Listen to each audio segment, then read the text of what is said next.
back to the Midnight Who Show, and today I'm going to be reviewing What Lies Inside.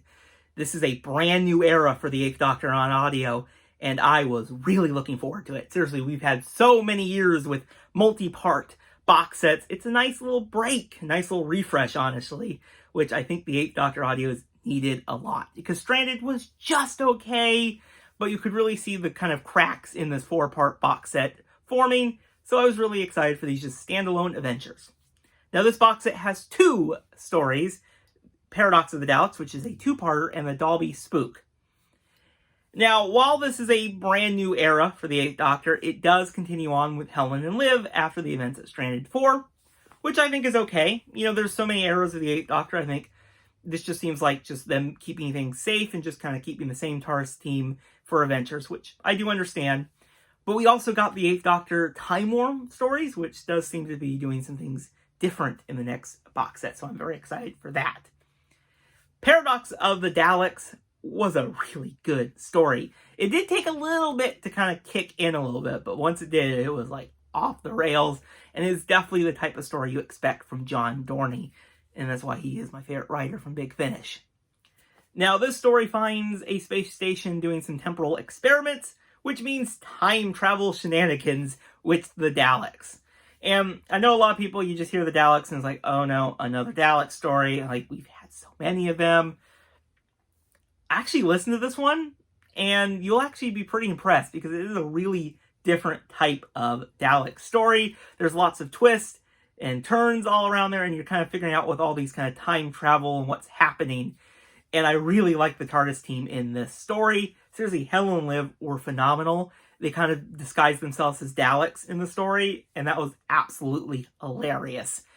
And I just really like kind of figuring out what was happening. But also, this is not like the overly complicated story. You can actually really follow it as it goes on, and you kind of can see what's happening. And it's just kind of fun to kind of see what's going on. And I really like the guest cast in this story. They were a great addition. And it was just this kind of time travel shenanigans with Daleks.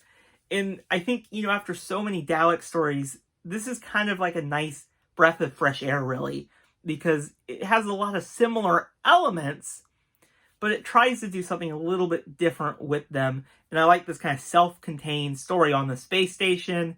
It feels very much like, you know, Base Under Siege story, which are some of my favorites. Yeah, I really enjoy this story. And it's kind of cool that this new era of the 8th Doctor starts with another 2-part Dalek story. Doctor and the Daleks have a lot of stories, so it definitely takes a lot to actually make them feel different and unique, and this one nails it. The Dalby Spook was a really good story. I was not expecting that, honestly, because, you know, I was reading the plot synopsis and it just didn't grab my attention as Paradox of the Daleks, but it did have that kind of classic 8th Doctor feel to it. I liked how it was, you know, so self-contained on this little isle, and the idea of this kind of paranormal investigator trying to debunk what's happening on the isle, and the Doctor trying to solve the case before he can, and you see the Doctor kind of, you know, going against him. It was great, and also kind of wacky at times with the talking mongoose Jeff. There's so much crazy and wackiness in this story, and I absolutely enjoyed it. But yes, overall, What Lies Inside was a pretty good start to this brand new era for the 8th Doctor. I'm really excited to see what next month's box set will be like, and I think this is exactly what the 8th Doctor needed. I like knowing that I just listened to these 2 stories, and there's nothing coming up in the next box set. There's no overall story. It's just really refreshing after, you know, multiple 4-part box sets, and I would definitely recommend it if you were kind of burnt out on the 4-part format. Go listen to this one. I think you will really enjoy it. And if you have listened to this box set, let me know your thoughts on it in the comments below. And I'll see you guys in the next video. Bye, everyone.